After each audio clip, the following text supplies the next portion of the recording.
I don't even know the name of the park. That's interesting. We call it the FDR Drive Park, pretty much.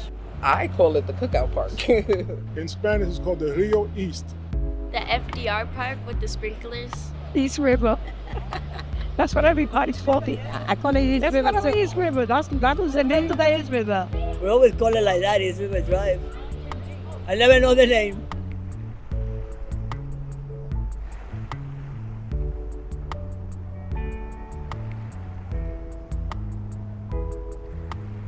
When I was growing up, when you was a teenager, if you asked a girl, said, listen, let's go to the drive, that means we were gonna go make out.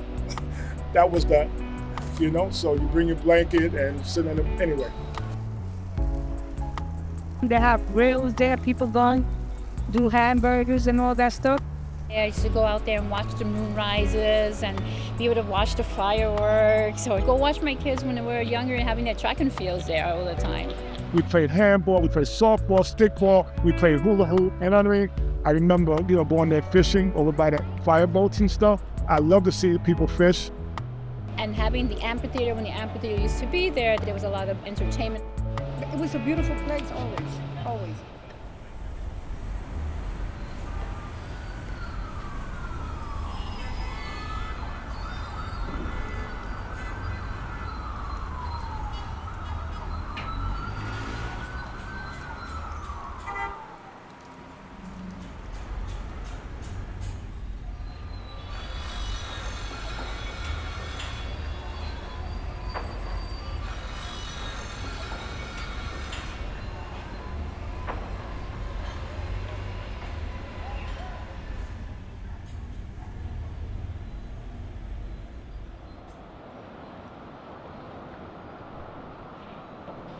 Before we had a lot of trees.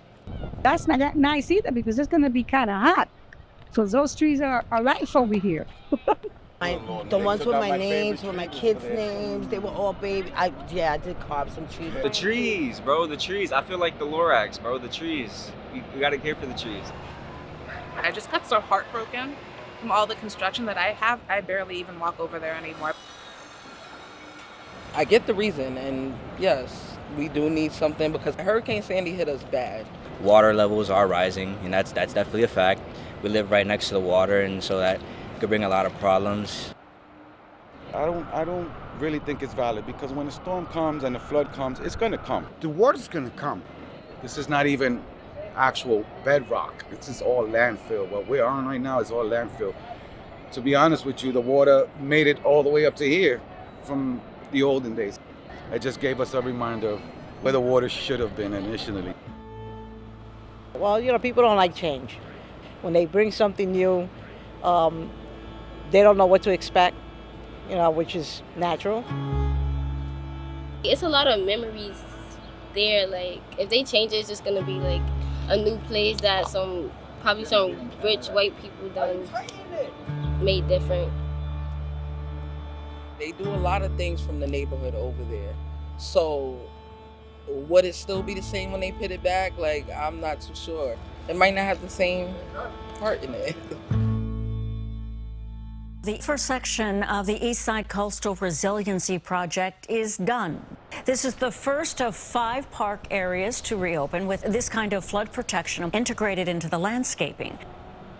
It's very welcoming. My daughter loves it.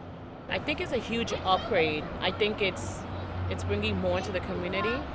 We have a tennis court, a soccer field, sprinklers for the kids, which is great. There's exercise equipment for people to work out. You can have a picnic, a luncheon. The water fountains are working. The bathrooms got way nicer. Boy, they were really, really bad. They needed to redo the FDR because the park was old, the track was old. What they're bringing back that shit is fire.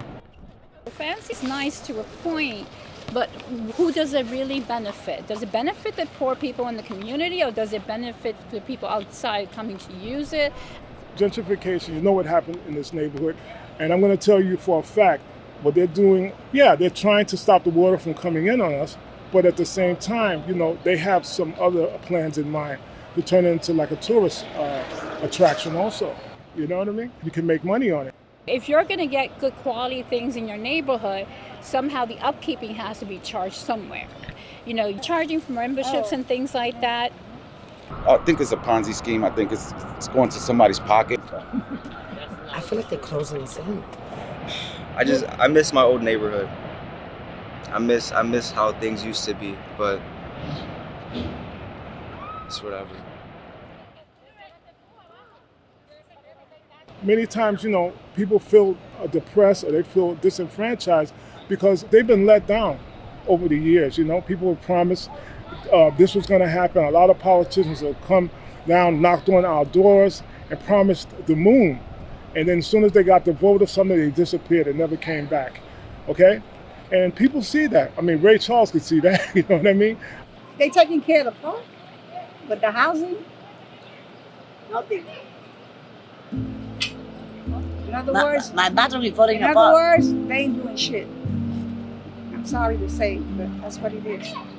What do they do for you? They let your house, your ceilings fall down on you. We know that the outcome at the end is really not for us. It's okay, they're fixing it. Yeah, it's okay. It's for our protection.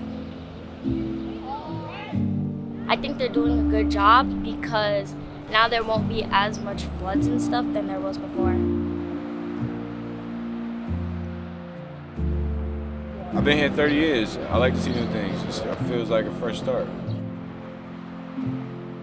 I hope it doesn't ruin the vibe and culture of the park, because kids grow up here and kids are not gonna have that fond experience that we had growing up. I don't know what to say because it's not going to be the same. That's it. People live here and people had memories that were attached to that park. So it's like, yeah, do something about fixing what we have, the problems, but don't just completely erase what was here. I love my community. Whatever changes that are going to come along, we want to be part of the planning. We want it to be inclusive to the people that live on the Lower East Side.